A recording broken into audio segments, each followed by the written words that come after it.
Salut ma poignée de Skittles, je viens de voir la vidéo numéro 7 de RPG A Week par Alphonse Naza. Et la question de cet épisode était hasard et problème. C'était une question en deux volets. Qu'est-ce que tu préfères pour gérer le hasard? Et quelle est ta règle de résolution d'action préférée dans les jeux de rôle?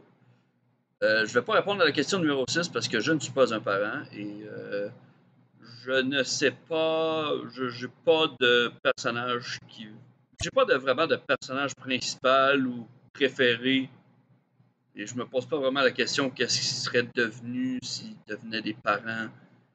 C'est pas que la question est pas intéressante, mais j'ai pas de personnage à qui je voudrais appliquer la réponse. Tu sais, même mon canard pour Dragonbane, je le vois pas vraiment comme un parent. Je vois pas mes personnages comme tels. Je les vois vraiment comme des aventuriers. Pas que je veux pas qu'il y ait de la famille, au contraire. La famille peut être très bien utilisée dans le jeu de rôle. Mais c'est ça, j'ai juste pas la motivation pour ce genre de réponse-là. Je suis désolé. Donc je passe tout de suite à la numéro 7. Là, de toute façon, dire je le sais pas, je pense que ça compte pour une réponse, right? Donc, on va passer tout de suite à la numéro 7. Qu'est-ce que tu peux faire pour gérer le hasard? Ben, moi, j'aime beaucoup les dés et les cartes et les tableaux aléatoires. Surtout les X-Flowers. Vous avez déjà entendu parler des dés, des cartes et des tableaux aléatoires, mais le X-Flower, si vous n'en avez pas entendu parler, c'est comme un peu comme un tableau aléatoire, mais avec une mémoire. Et donc, dans le fin fond, c'est 19 cases, 19 hexagones qui forment une fleur, une fleur hexagonale. Et puis dans le fin fond, tu vas déplacer un jeton basé sur la direction dans laquelle le dé va donner. Et puis dans le fin fond, donc là, je m'excuse, tu vas rouler un dé, ça va donner une direction, une des 6 directions, et puis tu vas déplacer un jeton sur la fleur, la fleur X.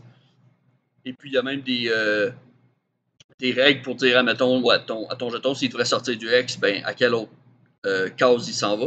Et puis dans le fin fond, ça te permet d'avoir, parce que tu as un jeton qui se promène et qui reste là, ça te donne une mémoire. Donc ça fait que tu peux même modifier dans quel sens général, là, avec les pourcentages, si tu joues avec les dés, parce que c'est pas toujours juste 2d6 ou 1d12, tu peux jouer avec les dés, puis ça te permet de lui donner comme une certaine direction, un certain sens.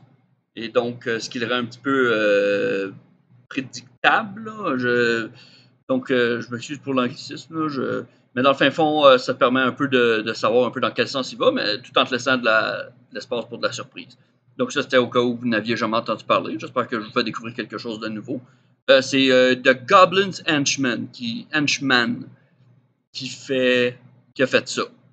Mais ça a été inspiré, lui, par quelque chose d'autre, là, mais là, bon, je n'en parlerai pas. Puis vous pouvez trouver ça, je pense que ça s'appelle le X-Flower Cookbook, si vous cherchez sur Google. C'est en anglais, par contre. Quant à ma règle de résolution préférée, j'aime beaucoup le D20. Je trouve que c'est très simple, c'est très cool. Puis j'allais dire peut-être le D100 aussi, mais en fait, vraiment, si on me demande mon préféré, c'est vraiment le D20. J'aime beaucoup le D20.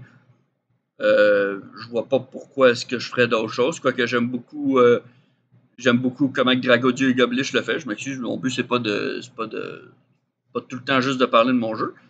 Mais j'aime quand tu roules des dés différents, des pools de dés. Puis ça te permet de déterminer, admettons, comment décrire l'échec ou la réussite. Parce que tu as réussi avec ce dé-là, mais tu as échoué avec l'autre. Je trouve ça très intéressant. Donc peut-être que ça pourrait se faire avec les D20. Mais j'ai pas entendu des bons commentaires du système 2D20, puis je pense pas que c'est ça que ça fait non plus. Donc, bon. Fait que c'est ça ma réponse. Passez une belle journée. Hasta la prochaine. Bye bye!